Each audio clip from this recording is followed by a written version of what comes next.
This is Symphorien Military Cemetery near the city of Mons in Belgium, and it's one of the most remarkable cemeteries that the Commonwealth War Graves Commission looks after anywhere in the world. It's a unique place, a historic place, and for me it's one of the most evocative places on the Western Front. The cemetery was first created during the First World War by the German army. They'd been fighting here in Mons in August 1914, the very first battle between the British Expeditionary Force and the German army as they invaded Belgium. And the Germans decided that they wanted to build a cemetery to bury their dead. They chose this plot of land, which was owned by a man called Jean Houzeau de la Haye, a local Belgian landowner.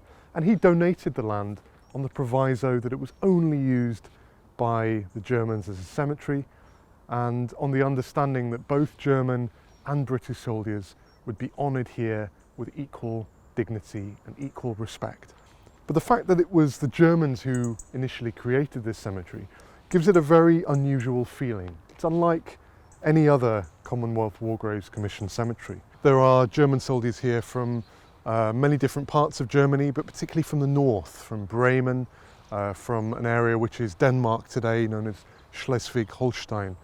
And this place was important to the Germans. When it was inaugurated in the autumn of 1917, many important commanders came here to attend the opening. And there were ceremonies with representatives of the regiments who'd fought here in 1914.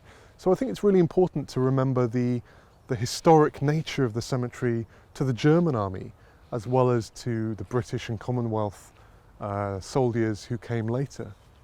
And one grave in particular gets an awful lot of attention here, and it's this one. It's the grave of Private John Parr, who was just 17 years old when he died. He was serving with the Middlesex Regiment, and the date of his death on the headstone is very significant, 21st of August 1914. That makes him the very first British soldier to be killed in action on the Western Front. Now, purely by chance, not far away from the grave of John Parr, who's believed to be the very first British soldier killed in action on the Western Front, is the grave of Private George Ellison of the 5th Lancers. Now, he'd served throughout the war. He came over in 1914. He'd served throughout the 4 years of conflict. He was aged 40, and he was in action not far from Mons on the 11th of November 1918, when he was killed not long before the armistice. John Parr is believed to be the very first. Private George Ellison is believed to be the very last British soldier killed in action before the armistice came into effect on the 11th of November 1918.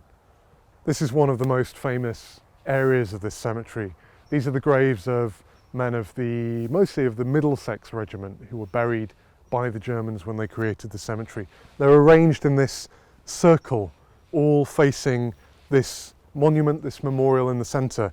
Here repose 46 English soldiers of the Royal Middlesex Regiment. So on many of the graves here you see the same inscription at the bottom of the headstone. It says, "Their glory shall not be blotted out." And that's a standard phrase that was used for graves where the individual was known to be buried in a certain area, but each individual grave couldn't necessarily be identified. So at the top of this grave, which is Sergeant Major Downes, the Middlesex Regiment, who died in the Battle of Mons, 23rd of August 1914, at the top it says, "Buried near this spot." So we know that he was buried somewhere in this area. We just don't know exactly which grave is his. And so at the bottom, he has this phrase, which is taken from the same passage of the Bible as another famous phrase that's used on the Stone of Remembrance: "Their name liveth forevermore. Their glory shall not be blotted out." When the Germans came to create this cemetery, they built this special plot for many unknown soldiers from those two regiments. They arranged them around, facing each other, up on this elevated piece of ground, and they built a special memorial which says, "Here repose 53 English soldiers of the Royal Fusiliers and of the Royal Irish Regiment." Again, English soldiers because that was what they used to refer to all of those who fought with the British Expeditionary Force. But some of those buried here were from Ireland, others from all across the United Kingdom. But again, it's a mark of the respect with which the Germans commemorated the dead of both sides. This memorial still stands in the cemetery today, along with the seat and this area that was created later by the War Graves Commission. And again, I think it all combines to create a really unique space for reflection.